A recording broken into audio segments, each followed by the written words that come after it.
Teresa de Jesus, doutora da Igreja, vós sois a mestre da oração e nos ensinais a rezar, conversando com Deus Pai, Filho e Espírito Santo.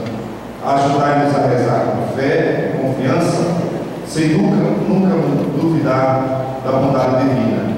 Ajudai-nos a rezar com inteira conformidade à nossa vontade, com a vontade de Deus, com insistente perseverança, até alcançarmos aquilo que necessitamos.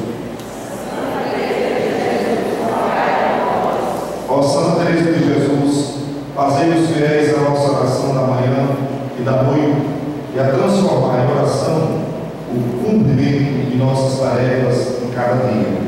Que a oração seja para nós a porta de nossa conversão e santificação e a chave de ouro que nos abrirá a porta do céu.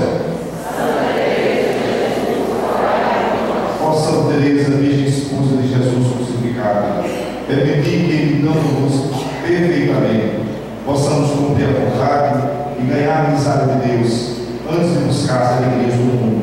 Apesar de todas as nossas contradições e defeitos, dai-nos força para seguir vosso exemplo e seguir plenamente a Cristo com a perfeição que Ele pede. Com vosso auxílio possamos superar as dificuldades desta vida e merecer o repouso sem fim no céu.